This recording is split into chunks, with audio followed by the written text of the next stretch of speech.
আল্লাহর রহমতে আল্লাহ আমাদেরকে সেই সুযোগ দিলে আমরা এখানে যে মানুষটি আপনারা কষ্ট করছেন, থাকার কষ্ট করছেন, সেই কষ্টটি আমরা ধীরে ধীরে সমস্যার সমাধান করতে চাই।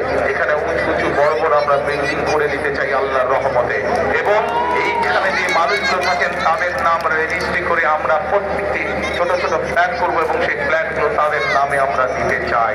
প্রিয় ভাই বোনেরা, এই এখানকার যে মানুষ যারা এখানকার আদিবাসী যারা এখানে বহু বছর যাবত আছেন তাদের কাছে আমরা এগুলো হস্তান্তর করতে চাই, যাতে করে এই ঢাকা শহরের মতন জায়গায় এই এলাকার মানুষের একটি মাথা গোজার ঠাঁই হয়। সকল কিছু নির্ভর করছে আপনাদের দোয়া এবং আল্লাহর রহমতের উপরে।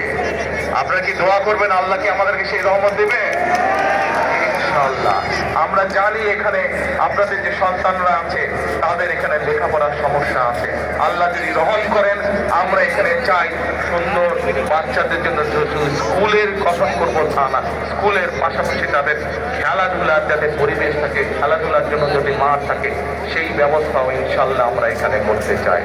আল্লাহ যদি রহম করেন, আল্লাহ যদি রহম করেন আমরা চাই বিএনপির একটি পরিকল্পনা হচ্ছে দেশের মানুষের কাছে আল্লাহর রহমতে স্বাস্থ্য সেবা ঘরে ঘরে পৌঁছে দেওয়া। আমরা চাই করাইলবাসী আমরা যেই কাজগুলি আপনাদের সামনে তুলে ধরলাম এই কাজগুলো আল্লাহর রহমতে যদি আমরা করতে পারি ইনশাআল্লাহ একই সাথে আপনাদের চিকিৎসা ক্ষেত্রে যাতে সমস্যা না হয়, আপনাদেরকে যদি দূরে যেতে হাসপাতালে হয়, আপনাদের এলাকার মধ্যে ক্লিনিক থাকবে, হাসপাতাল থেকে সব কিছু থাকবে। এইভাবে আমরা আপনাদের এই এলাকাটিকে গড়ে তুলতে চাই, এইভাবে সাজিয়ে তুলতে চাই।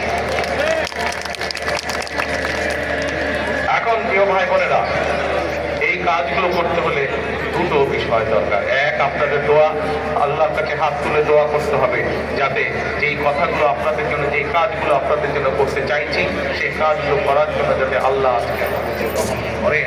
এখানে একটি করে দোয়ার অনুষ্ঠান অনুষ্ঠিত হবে। সেই দোয়ায় আমি মাওলানা সাহেবকে অনুরোধ করবো যে যাই কথাগুলো আপনাদের জন্য আমরা যা করতে চাই সেই কাজগুলো যাতে আপনাদের জন্য আমরা করতে পারি, সেই জন্য হাত তুলে যাতে আল্লাহর দরবারে আজকে আমরা দোয়া করতে পারি। আল্লাহ যদি সহায় থাকে, যেই কথাগুলো আপনাদের সামনে আমরা বলেছি, যেই কথাগুলো আমি আপনাদের সামনে বলেছি, প্রত্যেকটি কাজে ইনশাআল্লাহ আমরা বাস্তবায়ন করতে সক্ষম হব, একমাত্র আল্লাহর সমর্থন এবং